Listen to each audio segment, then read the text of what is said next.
Fala, meu aluno, minha aluna do KNAPS, tudo bem com você?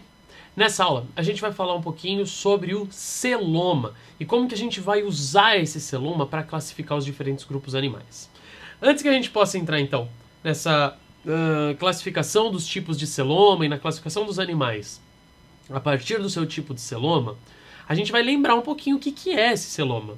Vocês lembram que na última aula a gente falou então do desenvolvimento embrionário e a partir da neurula, que a gente tinha a neurulação, que formava a partir da ectoderme um tubo nervoso dorsal, um tubo neural era formado a partir da ectoderme.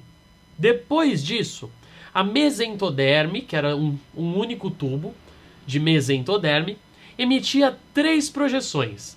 E a gente formava então uma notocorda e 2 somitos. E essa notocorda e somitos era o que a gente chamou então de mesoderme. E o que restou da mesentoderme, que vai dar origem ao tubo digestivo, é o que a gente chamou de endoderme. Lembra disso? Tá. A notocorda, a gente disse então que nos vertebrados ela vai dar origem então à espinha dorsal, né?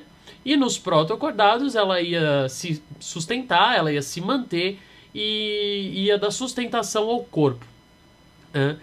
Por outro lado, a gente tinha então 2 outras estruturas, além da notocorda, que eram formadas por mesoderme, que eram os somitos, né? Então os somitos eram tubos de mesoderme com uma cavidade interna.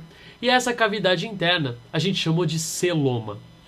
A gente disse também que esses somitos iam crescendo e eles iam envolver as outras estruturas do interior do embrião. Então, pensa bem, o que vai acontecer aqui? Os somitos vão envolver as estruturas, ou seja, as estruturas abdominais, por exemplo, de um ser humano, elas vão ser revestidas por uma camada de mesoderme, originada a partir dos somitos. E essa cavidade, então, dentro da qual os órgãos internos vão estar inseridos, é o que a gente vai chamar de celoma. O celoma, então, nada mais é do que uma cavidade no interior da mesoderme, certo? Só que o que vai acontecer quando a gente for estudar do ponto de vista embriológico outros grupos animais que não os cordados?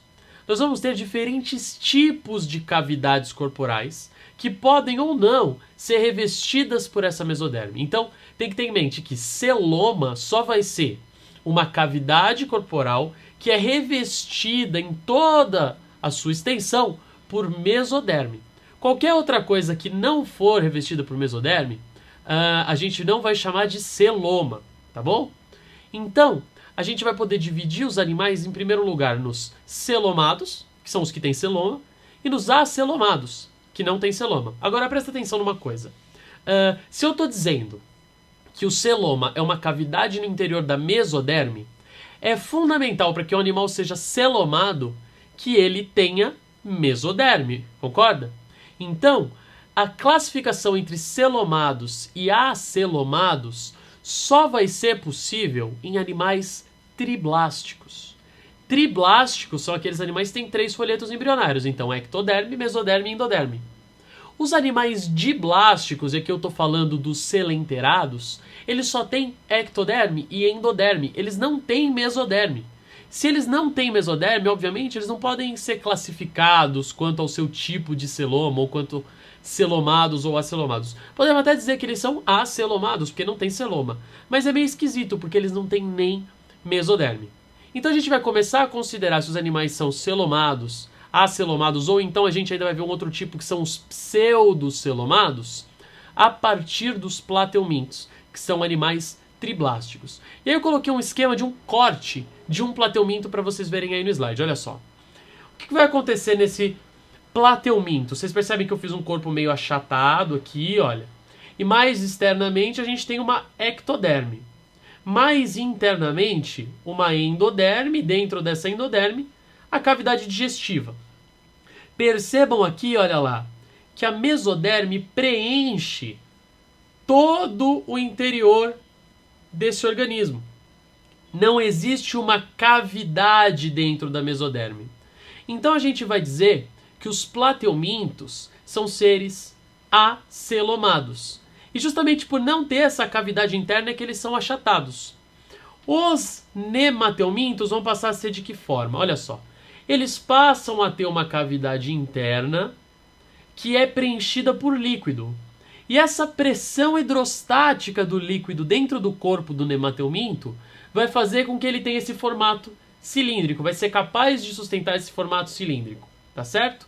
Só que olha só, esse líquido, essa cavidade preenchida por líquido, ela fica entre o mesoderma e o endoderma. Fica entre a mesoderme e a endoderme. Percebam que essa cavidade, ela não é revestida dos dois lados por mesoderme, ela é revestida só de um lado por mesoderme. Ela sendo revestida só de um lado por mesoderme, a gente não pode dizer que essa cavidade interna, ela é uma cavidade da mesoderme. Vocês entendem isso? Quando essa cavidade está entre a endoderme e a mesoderme, ela não é uma cavidade da mesoderme, mas ela é uma cavidade entre dois folhetos. E lembra que eu falei, o celoma é uma cavidade dentro da mesoderme. Então, essa cavidade dos nemateumintos, apesar de parecer um celoma, não é um celoma. Então a gente diz que os nemateumintos são animais pseudocelomados, certo? E aí a partir dos anelídeos, o que vai acontecer? Olha só, a gente vai ter uma cavidade, e essa cavidade, olha só, ela tem do lado de dentro, mesoderme. E do lado de fora, também mesoderme. Então olha essa cavidade aqui. Ela é uma cavidade revestida em toda a sua extensão por mesoderme. Ela é uma camada que fica dentro da mesoderme. E se ela é uma camada que fica dentro da mesoderme, a gente pode chamar então essa cavidade de celoma. Percebem isso? Então, a gente só vai classificar como celomados, a gente só vai chamar de celoma uma cavidade que for revestida nos seus dois lados por mesoderme, desculpa. Então, plateumintos são animais acelomados, porque não tem cavidade interna. Os nemateumintos são pseudocelomados, porque apesar de terem uma cavidade interna, essa cavidade interna não é revestida nos seus dois lados por mesoderme. E a partir dos anelídeos, então, a gente passa a ter animais celomados, que é o nosso caso, por exemplo. Tá certo? Essa aula é bem interessante, eu coloco ela aqui porque nem sempre esse assunto é muito bem trabalhado. Eu espero que vocês tenham entendido bastante o que a gente falou aqui. Um abraço e a gente se vê na próxima aula. Tchau! Só mais um recadinho. Se você chegou até aqui é porque provavelmente você gostou da minha aula. Então eu queria pedir pra você dar uma baita de uma força pra gente. Se você veio aqui do ladinho, eu deixei pra vocês o link pra nossa página no Facebook e a nossa conta no Twitter. Então curte lá a nossa página, segue a gente no Twitter. E se você entrar no nosso site, tem um monte de conteúdo bacana. A gente tem texto, a gente tem mais vídeos. Se você tiver alguma dúvida, a gente tem um fórum bem legal lá que dá pra você tirar as suas dúvidas.